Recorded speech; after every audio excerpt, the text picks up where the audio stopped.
And thanks to all of you for attending the talk. As Rob said, I have a background in international agreements, but since there isn't all that much happening in that field, I thought it might be interesting to look at if countries are themselves achieving something a little more ambitious in this field. And mostly by accident, I ended up doing this work in India. A good friend of mine heads a research institute in Delhi, and I emailed him and he told me that there's a lot of interesting things happening in India right now, and I got addicted to the country, not only the food, but also these topics. And today's talk, I'm going to talk about the role of renewable energy in India. And the background for this research is India's energy poverty problem. So if you look at India's current situation, the country's population is about 1.2 billion people, and it's one of these emerging economies, but it's still considerably more poor than, for example, Brazil or China. And in the energy field, this manifests itself in there being about 400 million people who don't have access to basic household electricity. So every third Indian doesn't have electricity at home. This doesn't mean that there hasn't been any progress. This is an improvement. In 2001, the Census of India tells us that there were 55% of the population who had electricity. It's increased to 67%. So this is good news. Okay. However, the bad news is that the remaining population doesn't have a good solution. Most of them use kerosene lamps, which are problematic for various reasons. They are a health risk, they're an environmental problem, they are a safety hazard, and they don't provide good lighting. So this is a big problem. It has real consequences for these people's livelihoods, the economy of India, rural development. Solar power has started to make some progress in India, but if you look at the latest census numbers, it's still not making a big dent. There's about 0.5% of Indians who use solar power as their primary mode of lighting. So these are mostly solar home systems that you install on your rooftop. Okay. On the cooking side, which I'm not going to talk about all that much, my focus today is mostly on electricity. On the cooking side, the problem is equally serious. There are about 800 million Indians who still rely on traditional biomass, and mostly in using very inefficient cooking technologies, which creates indoor air pollution, means that use a lot of time collecting firewood. There's a better way to do this, but in India, unfortunately, there hasn't been all that much progress in solving the problem. In terms of India's geographic distribution, it's also notable that this problem is centered around these northern and eastern parts of India. So if you look at this map, you can see that the south of India is doing pretty well. Most of these areas have achieved 95%, 90% electrification rates. The west is also doing reasonably well, 80%, 90%. Some recent success stories, for example, Rajasthan has improved dramatically over the past 10 years. In the east, though, we have a problem. India's biggest state is Uttar Pradesh, with a population of 200 million people. And there you can see less than 1/2 of the population has electricity at home. In Bihar, which is a population of 100 million people, the percentage is about 20% today. So this is a critical situation. It's a serious problem. In Bihar, there you can see some progress now. The government has made quite a bit of progress in improving this. In Uttar Pradesh, much less so. So sadly, the biggest state of India is the one where the governance of the energy sector is one of the worst. Okay? And this motivates my research. This is where, if we can look at renewable energy and evaluate its potential, it could have significant implications for hundreds of millions of people. So this is a real policy issue that I think requires addressing. And there's quite a bit of going on, but I haven't seen a lot of good evaluation of the possible strategies and alternatives, and whether they are economically feasible, politically feasible, and whether we could use them to make a big effect. Okay, and that's what I'm trying to evaluate today based on several years of research in India. I'm trying to see what would be some practical next steps for India in the short run, and then what would be a viable long-term strategy for solving this problem. Now, if you want to understand energy poverty and if you want to address it, we obviously need to start with the question, well, why is there energy poverty? And if you think of the case of electricity, which again is today's topic, the first obvious reason is that India is a big country. There's a lot of villages. Some of them are very far removed from towns and industrial centers. So that means that connecting them to the electricity grid is going to cost a lot of money. So one of the things with grid electrification is that it's fairly easy to do if you happen to have the grid close by. And in fact, if you look at India, you can see in the 1950s and 60s and 70s very fast progress in rural electrification, simply because there were a lot of villages around towns. Towns are easy to electrify. It's a cost-effective measure because there are a lot of people to consume that power. If you happen to have a village within a few miles, why not? It's not that expensive. But now we've reached the point where many of these villages can be miles and miles from the closest power line. Extending the grid can be quite expensive. But that's only one reason, because we have a similar situation in many other countries. In China, there are also remote villages, but all of them have power. In the US, there are many more, well, I'm not sure if I would call them villages, but they're towns that are very far from everything. All of them have power, okay? But India doesn't have. And one of the reasons is that the power sector in India has for a long time suffered from various problems. The fundamental one being the lack of investment in generation and infrastructure. So in India, there is a persistent gap between the supply of power and the demand for power. And if you don't build power plants, if you don't extend the grid, you won't be able to shrink the gap. And the reasons behind this are mostly on the governance side. So India underprices electricity. Many farmers in many states get free electricity, which means that if you are a state electricity board, you don't have any revenue you could use to actually build power plants. If you are the Rural Electrification Corporation, you don't have the finances to extend the grid. And even if you have the finances to extend the grid, you will extend the grid, but nobody's supplying power to the grid. And having a power line itself is not useful unless there is some actual current flowing through it, right? So India faces many problems. Now, these problems in principle you could solve through some reforms in the power sector. And in fact, toward the end of my talk, I'm going to claim that in the long run is the best way to go for India. But at the same time, we face the short-term issue of 400 million people without electricity. Is there something we can do to solve this problem now without waiting for the very long, slow political process that could solve the power sector? So I have talked about the power sector extensively with many of my good friends who live in India, who've been working on the power sector for decades, and they're all very pessimistic about the possibility of a short-term solution. This is a very difficult political problem.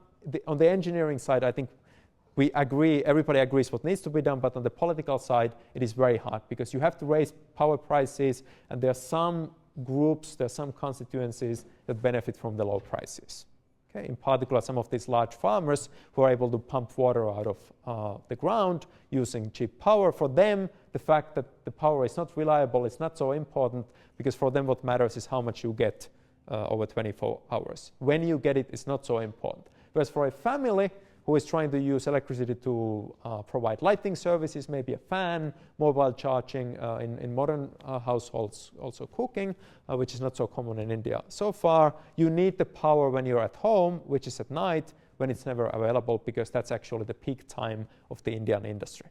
So this is a very difficult problem, and it has very severe consequences for the quality of life. Imagine yourself if you had to live without electricity for a long period of time. I live in New Jersey. I lived there last year when I was on leave at Princeton, and I was one of the victims of Sandy. I was without electricity for a while, and yeah, it was tough. Okay? So what can we do then? Well, as I said, one of the solutions to this problem, one of the sort of natural solutions is grid extension. That's the way this problem was solved in all of the industrialized countries. So if you go to the US in the 1930s, you had these big New Deal projects where the grid was extended through funding from the agriculture of the local cooperatives in these towns, and that solution proved to be very effective. It also turned out that even though in the short run it had very little effect on, for example, productivity of agriculture, in the long run it allowed this remarkable transformation where you started having industry in towns that never had any in the past. So it became very important.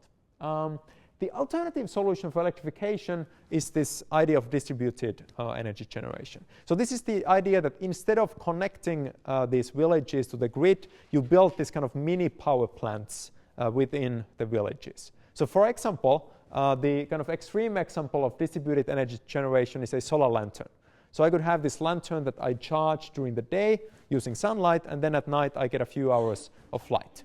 And that's nice for some uses. It's not exactly a convenient modern solution because it's just one lantern. I have to remember to go and always charge it during the day and so on. Then there is the solar home system where I put those solar panels on my rooftop. That generates electricity, charges it automatically during the day, and I use that at night for lighting and other purposes. That's another solution. It's also very distributed. Then there's a third solution, which is the idea of a microgrid. So it's as though I'm building a small electric grid within a village. I have a small local power plant, which in this case could mean a few solar panels and a battery. And then I draw transmission wires from that power plant to different households. They pay a monthly fee for their electricity, and they get the service in exchange. And I'm going to spend quite a bit of time talking about that because based on what I've seen in the field, this solution seems to have many desirable features that some of the others don't. Okay. On the cooking side, I just want to mention this briefly so that you don't get the impression that I'm ignoring this other problem, which in many ways is equally serious, maybe even more. In India, traditional biomass is being replaced by LPG, so liquefied petroleum gas. Fairly common in the cities now. In many cities, it's the most common thing. It's a little expensive for most of these households. It's not the sort of cheapest thing to do, but if you're a middle-class household, it's pretty convenient. So one of my students works for the Mahindras in Bombay, and his solution was LPG. He doesn't have an electric stove because this turned out to be a lot more effective. And he's middle-class, if anyway.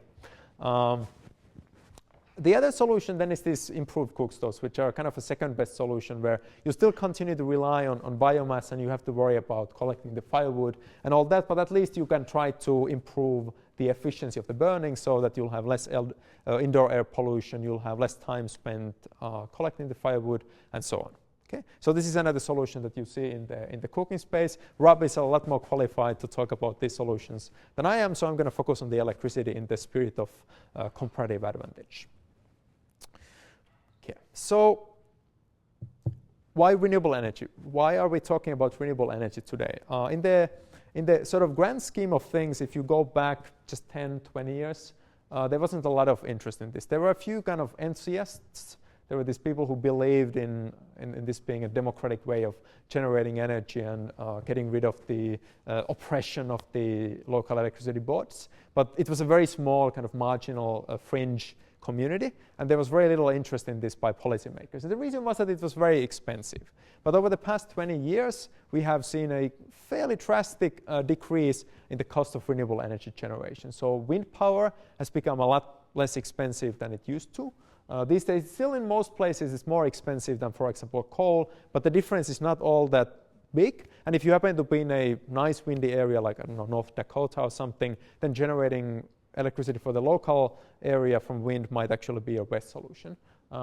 Solar, even more drastic story. Just 5 years ago, people mostly ignored it. It was kind of thought as an incredibly expensive solution. But now with dramatic decreases in the cost of solar panels, batteries, inverters, and so on, mostly thanks to Chinese manufacturing at a very large scale, the cost of solar has come down.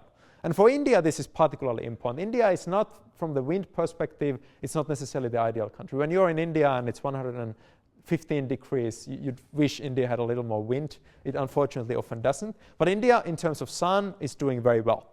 And the reason is that even though often when you are in India, you feel like the sun is there, but it doesn't feel that bright because of that kind of haze that you see, it turns out that for solar electricity, it doesn't matter the intensity of the sun. What matters is that it's consistently available, and if anything in India, it is consistently available. You have the monsoon season, but outside that, it's sunshine all the time.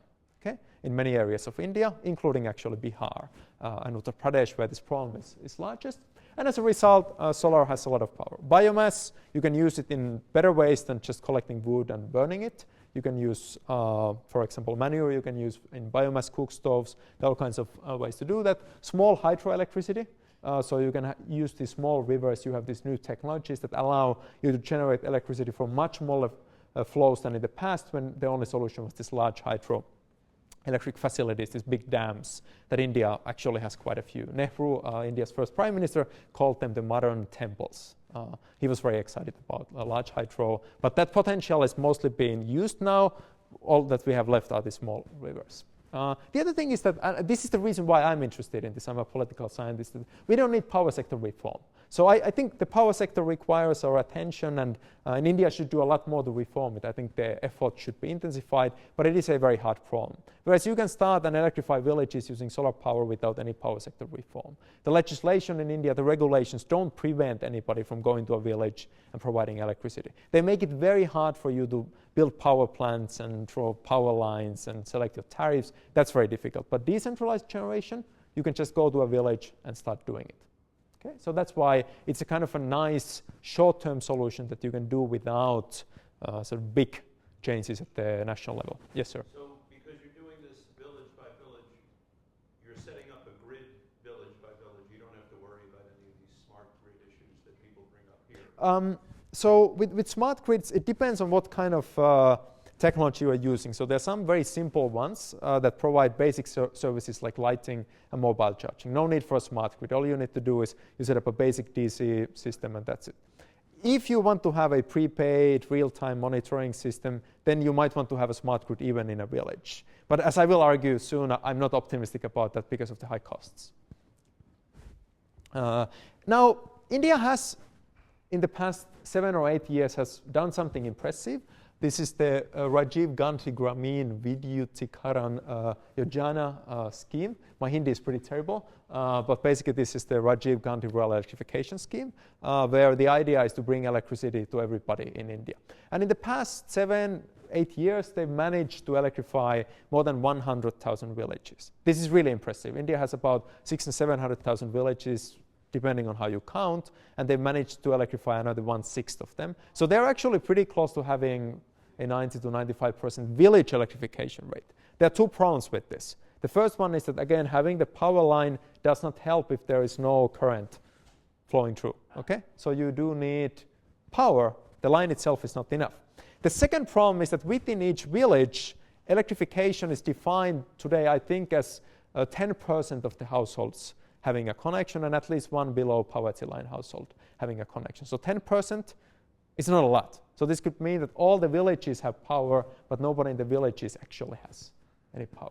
Okay? So this is one possibility. And in fact, in some cases, I actually think this is a pretty good scheme, and I'm impressed with how much they've achieved. But there have been cases where you go to a village that is supposed to be electrified, and there's nothing inside. You cannot see a single power line within sort of miles and miles. Okay. So there are some cases where the bureaucrats kind of cook the books to meet their targets, because the targets are defined as how many villages you electrify. That's how your salary and your promotions, they depend on how many villages, not whether you actually manage to provide electricity.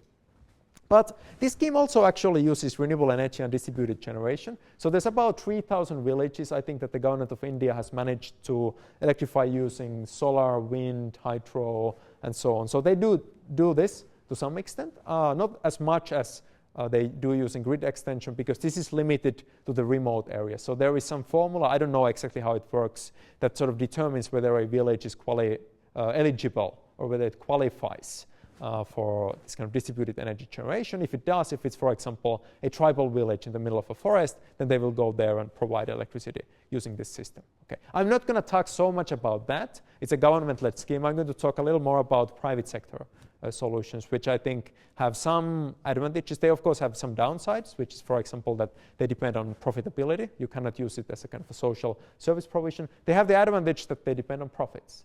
People tend to be motivated by money more than pretty much any other thing. Maybe love is the other equally important thing. And as a result, if you can get a private sector industry going, and if you can make money by providing electricity to these people, then it will probably be a sustainable, in the long run, system. Whereas a government scheme depends on political incentives and electoral coalitions and so on. So the private sector solution has some benefits that I will talk about in a second.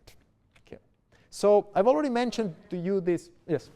Oh, sorry. I was just wondering, before you moved on to our second, Yes. talk a little bit about how these programs go. So the funding for these programs comes from two places. One is the Planning Commission. So the highest level, the central government, puts in billions and billions of rupees to fund this. And then the states chip in from their own rural electrification boards. So the India's rural electrification structure in general is that you have the central allocation, and then you have the state. Each state of India has its own board. There's no onus on the utility. Well, the utilities are mostly publicly owned. So in principle, some of this money could come from the utilities, but most of them are bankrupt. So it will have to come from a separate subsidy. In principle, the utilities are supposed to do this, but they don't have the money. So they have to use some other tax revenue to do this. Okay. So this technology. So I've sort of looked at all of these. I've looked at all three, and I've seen the companies, and they've given me the sales pitch, and I've seen the people who use them, and I'm actually doing some experiments where I try to sell some of these things in India. But my own view of this is that the solar lanterns, that's a kind of it's not even a second best in the terms of economics, it's a third best solution. It's really not a replacement for lighting. Solar lanterns are useful for some specific things. So if you at night want to go outside and you want to make sure that there are no snakes around, a solar lantern is great for that, okay? Or if you have kids who need to study, a solar lantern might be enough. If you want to have a household where you can do things like cook and read fairly conveniently without spending all of your time worrying about lighting, solar lanterns are generally not a very good solution. So people, when you try to sell solar lanterns to these villagers, they often just don't want to buy them. They say that if you give it to me for free, I'll take it, but I wouldn't pay 50 rupees for that because it really isn't that useful for me. So the solar lanterns are not something that the quality and the sort of size of the magnitude of the service is so small that it's almost like insulting somebody. There's not really a big difference between them and kerosene. What sort of energy storage? Are they lead acid batteries? So traditionally they're lead acid batteries. I think now with the solar lanterns you have more advanced lithium solutions and all kinds of things. The charging is, in most systems they now have their own small solar panel attached to the lantern. So you put it outside during the day, bring it back. If you charge for 8 hours, you get maybe 4 to 6 hours of power for those. Okay. Solar home systems are, I think, more interesting. They are fairly popular in India now. There are millions and millions of people who use them, and there are businesses that are growing. Selco is the most famous for selling this. There are now many others. I have a good friend who runs one of these businesses in Delhi. The problem with the solar home systems is that it requires today, generally it requires an upfront payment. It's hard to arrange a financial arrangement where you would lease it because the microcredit revolution is not as advanced in India as it, for example, in Bangladesh. Okay, and that means then that people have to have some disposable income. And if you go to a typical household that doesn't have electricity, they're generally very poor. So if you ask them to pay 12,000 rupees, which is about $200 today, that's a lot of money. It really is a lot of money, which means that you see the solar home systems on the rooftops of the wealthy people. So I went to some villages where most people had no electricity at all, and then I heard that there's this one guy who has it, and I went to his house. He had this big house, he had his TV, he had internet, he had computer. So he had really managed to do everything. It turns out, I think, that his son was a policeman, which in India is a very lucrative profession, not because of the salary, but because of some other reasons. And so as a result, the solar home systems are useful, but they're not a great solution for the median villager in a poor village in Uttar Pradesh. These are for the sort of rural middle class, so to say.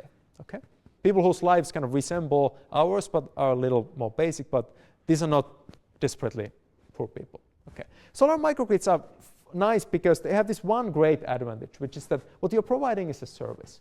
So you're not selling anything to anybody. You set up a microgrid and you say that I'll throw a connection to your house, provided that you pay me, let's say, 100 rupees a month. Okay. And it turns out that even though over time this obviously adds up, I mean, you have to pay and it is a significant expense, generally these households are able, in most of these villages, they are able to find money to do that. If they care about lighting, which in my experience they overwhelmingly do, they will be able to find 100 rupees a month. It's not a problem. And if you make a credible kind of contract where you simply say, as long as the money comes in, you get lighting. If the money goes away, you don't get lighting. It's a very simple deal. It doesn't require any complex transactions. This is the way you do it, as long as you have qualified staff there, which itself is, of course, a challenge. If you can do it that way, then this will solve the problem. So the microgrids have the nice benefit that if you set up one, you can get electricity to 40 households, and you do it as a service instead of trying to sell an expensive asset. The problem, of course, is that you need to have somebody in the field to maintain the microgrid. And the business case study that I'll show you in a few minutes will basically kind of provide you an idea of how you could do this. Right. So the business I want to talk about is called Meragao Power, so My Village Power. Meragao is Hindi for my village. And this is a business set up by two Americans. Neither one of them is actually Indian, even though one of them is ethnically Indian. But he was born in Montana and doesn't speak a single word of Hindi. So they set up a company a few years ago, they operate in Uttar Pradesh. They're very business savvy. They, instead of doing what the World Bank tells them or what the International Finance Corporation tells them, go to some random country and run a program for us, they focus their business. They are in Uttar Pradesh. That's where their business is. That's where the clients are. That's where their action is. So I think I like that a lot. They provide a very simple service.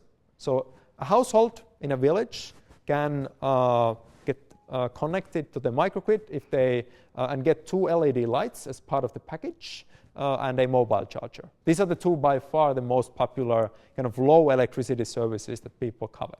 First they want lighting. Once they get it, they start asking for mobile charging. Okay. Then the next things would be a fan, but that's a lot more power, so that's difficult to arrange. These two are easy.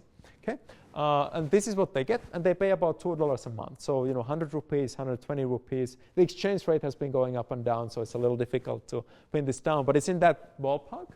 And as long as they keep making the payment, they get electricity every night. The lights go on around 6 p.m. There's really no need for them before that in that area. And they stay on until 10, 11 p.m. You can only use the power to power these devices. You cannot use it to do other things, because otherwise there would be too much demand for power. Okay? Installation cost, according to Meragao's website, is $800 to $1,000, so 50,000, 60,000 rupees, covers 30 to 40 households. So this is what I like about this. It's only $20, $25 a household. That's not a lot. I mean, if you think of, we have 400 million households, so you could in principle install all this. You could do all this at about $10 billion. 400 million people means 80 million households, $2 billion. Everybody in India would have access to electricity. That's not a lot. Obviously, they would then have to pay the monthly fees and all that. But in terms of the investment, this is not a big issue. And that's why I find this solution attractive. It can be done. We don't need to get into these debates whether the West provides $200 billion, $300 billion, $500 billion. We have all the money. We can just go and do it. Okay? It's more expensive. So per unit of electricity, and we are talking about watts, not kilowatts. These are really small amounts of power. You pay a lot, maybe 10 times as much as you would pay for grid electricity. And that, of course, has created some controversy. There are some NGOs that complain about this, exploitation, they call it, because these people pay more than my middle-class friends in Delhi pay for the electricity. But at the same time, the total payment is not outrageous, and the alternative is kerosene. So I think from a practical perspective, I see a lot of virtue in this solution. I would love to live in a world where everybody has 24/7 electricity, nicely available. We don't live in that world. We need to do something. I would rather have electricity than kerosene. That's my view of this. Okay.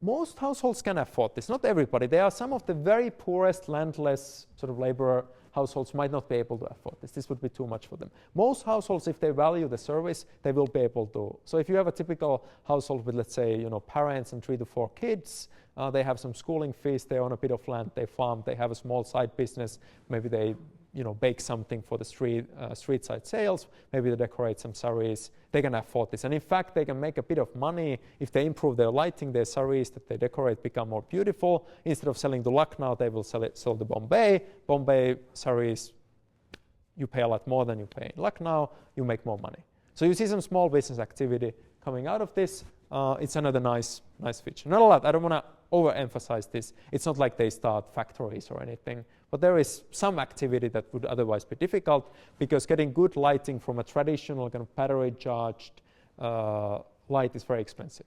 This is a lot cheaper than that. Okay. So here we go. This is Sandeep, good friend of mine. Sandeep lives in Uttar Pradesh and he works for Mega Power. This is one of their systems. The nice thing about the system is it's very simple. You have solar panels here, you have a battery. I don't think you can even see it. It's probably there back there. And then you have the lines going. You can't even see them, unfortunately. But they would be going from one household that agrees to take the system to others. Okay. One thing that was sort of weird, and for those who study climate change, this is in January.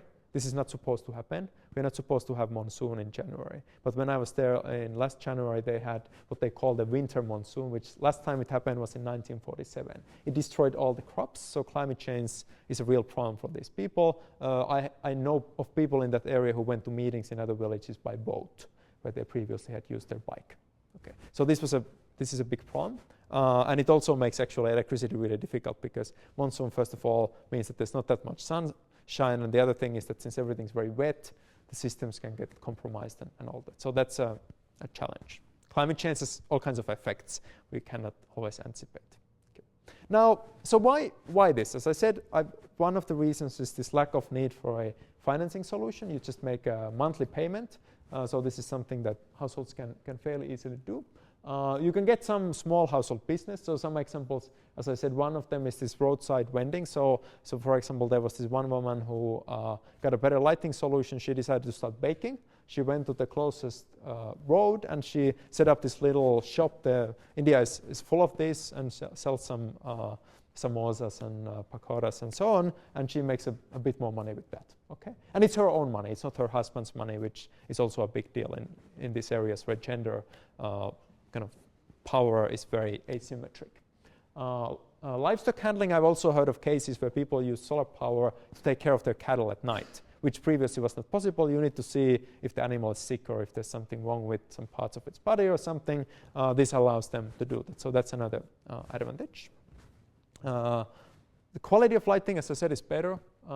Cost is generally lower. Kerosene, even though it's subsidized, the subsidy is only given to a small amount of kerosene. Pretty much nobody has enough of the subsidized kind.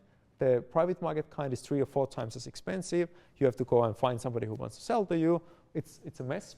So solar lighting is better in that sense. Health and safety issues. So one of the things that struck me when I went to these villages, and I didn't have a lot of experience with everyday life there, was how many people were victims of kerosene fires. So often when I started talking to them about lighting, I thought they would be interested in the quality of the lighting, in the health, the smoke, all that. They were talking about kerosene fires. They said in 1997, my mother got burned because of this and she's still aching because of the burns. So this is a big problem. Kerosene is very dangerous, especially when you burn it in these kind of very primitive lamps that don't have any kind of safeguards. If something goes wrong, you'll have a fire. Okay? Solar doesn't have that problem. So that are some nice things. One final thing that's remarkable about this business model is that it doesn't require any subsidies.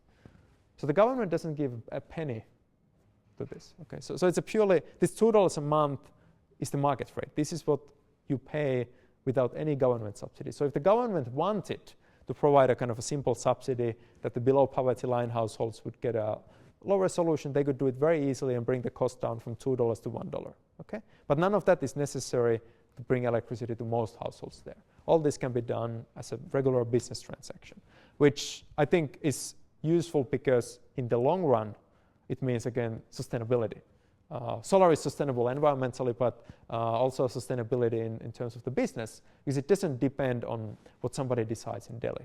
It will be a solution that, as long as the cost of the system doesn't go up, it is a good business. Okay? Yes?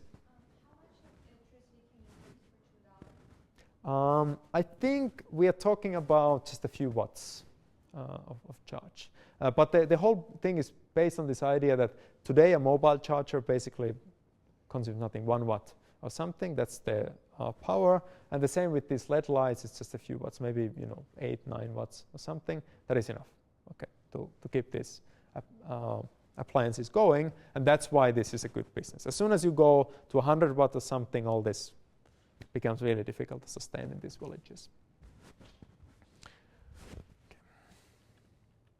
So limitation. So I don't want to sell snake oil. I don't want to sell that this is going to be the final solution that will solve all problems with this system. So one thing, the so-called productive loads, I don't really like the term because I think sari decoration is productive, but this idea that you would, for example, power a water pump for agriculture, this is not possible with a system like this. It's also not possible to power some kind of an agricultural system like a thresher. It's not possible. Grinding grain, it's not possible, and so on. A small factory, it's not going to happen. Okay. So this is a limited solution for a very specific need, which is household lighting, mobile charging, and small business. Okay, that's it. So the cost of doing this would be a lot more higher. So I know some companies that do this. They require investments of tens of thousands of dollars per village. So the hundreds of dollars per household. That's a lot. It could be profitable if there was a kind of a ready business proposal there. In some cases there are. But often you kind of wonder that if there is a great business waiting for you, maybe the money would have come from somewhere else. Maybe they would have just bought a diesel pump. Why do you need solar? Okay. So my sort of skepticism of this is that currently these sort of productive loads, they depend on subsidies. You need a very kind of heavy subsidy by the government to make this work. It's not the case that if you provide solar power, these villages become these kind of dynamic powerhouses that grow at 25% a year. It's not that simple. There are many other problems in these villages for their economic growth. As an irrigation industry, not possible. And here I think the sort of distributive aspects become a little more important. So I'm sort of willing to take the idea that if people have to pay a high cost per unit, but there are few units, I'm okay with that if it provides a good service. But if they have to buy a lot of units and pay a very high price for them, that to me seems unfair. And at that point, I would start wondering, if you're investing tens of thousands of dollars per village, why not just draw the line and solve the problem that way? Okay. So this is not I think this is the kind of solution, the productive loads, these big solar panels, really big systems, smart grids, prepaids, all that. They will at some point begin to play a role, but I think it's going to take a while. I don't think we are there yet. Whereas the household lighting system, it's already feasible and useful. Okay. So what about policy? So the first thing is the bad news. So I'm skeptical of this idea of leapfrogging. I don't think this distributed energy generation is a solution in the sense that we won't have this. We won't have projectors and computers and nice lighting and heating and AC. That's not going to happen through these solar things. I think it's just much too expensive for a poor country like India. You go to sub-Saharan Africa where the electrification rates are even lower.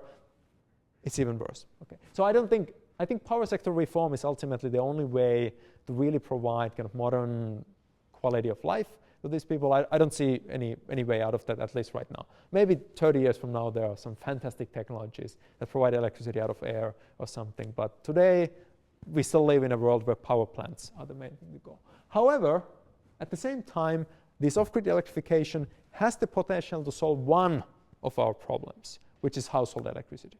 I think there we could make real progress. So I know from Facebook, from Maragall Power, I know that their record so far is 13 villages in one day.